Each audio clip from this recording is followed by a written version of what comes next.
എഴുന്നേറ്റ് നോക്കിയപ്പോഴോ സമയം 6 മണി. അപ്പോഴവനും കൂവുന്നുണ്ടായിരുന്നു.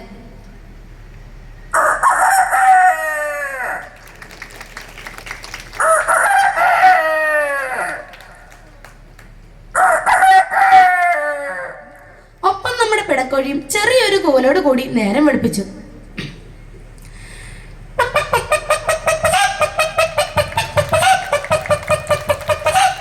കൂടിനടുത്താണെങ്കിലോ എന്നെ ഞെരുങ്ങുന്ന ശബ്ദം. ഞാൻ ചെന്ന് നോക്കിയപ്പോൾ അമ്മ ഒരു കോഴിയെ കൊല്ലാൻ പിടിച്ചിരിക്കുന്നു.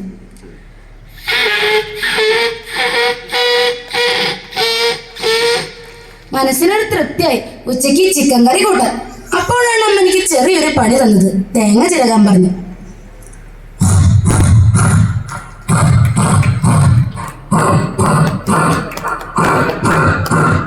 ആ സമയത്ത് വീടിനടുത്തുള്ള കടയിൽ തീ പിടിച്ചു. ആകെ ബഹളം. അപ്പോഴേക്കും ഫയർഫോഴ്സ് എത്തിയിരുന്നു.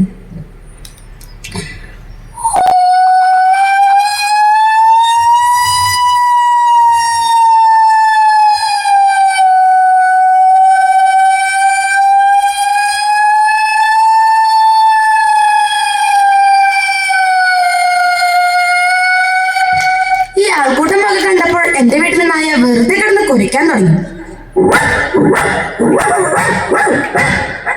എനിക്കാണെങ്കിൽ അവന്റെ കുരയ്ക്കല് തീരെ ഇഷ്ടമായി. ഞാൻ ഒരു കല്ലെടുത്തൊരു വീക്കാൻ കൊടുത്തു.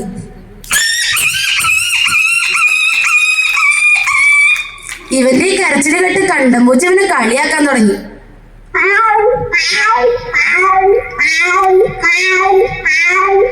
അച്ഛമ്മൂച്ച കളിയാക്കുന്നുണ്ട് കുട്ടി പൂച്ചയ്ക്കും. പട്ടിയോട് എന്തോ ദേഷ്യമുണ്ട്. അവരും തുടങ്ങി.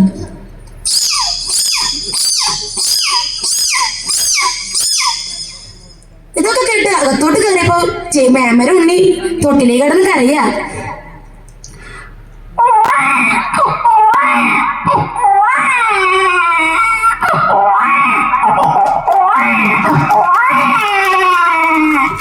കുറച്ചു നേരം TV കാണാമെന്ന് കരുതി TV ഓണാക്കിയപ്പോൾ കലോത്സവത്തിന് ലൈവിൽ മിമിക്രി ആയിരുന്നു. മാനസാസിന് വന്ദനം. ആദ്യമായി മണലിൽ കൂടെ പോകുന്ന കുതിരക്കുളമ്പടി.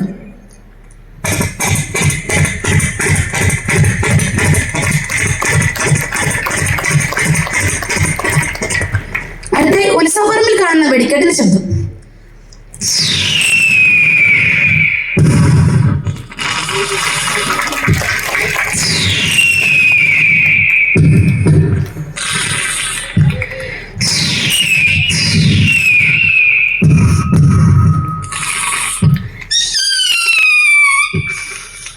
അടുത്ത എക്സോബ്ലേഡ് ഉപയോഗിച്ച് പൈപ്പ് മുറിക്കുന്ന ശബ്ദം.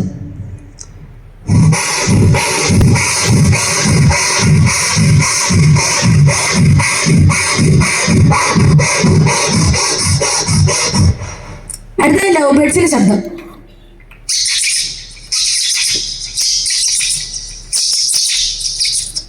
രണ്ട് കണ്ടപൂച്ചകൾ തമ്മിൽ കടി കൂടുന്ന ശബ്ദത്തോടുകൂടി ഞാൻ എന്റെ മിമിക്രി അവസാനിപ്പിക്കുന്നു.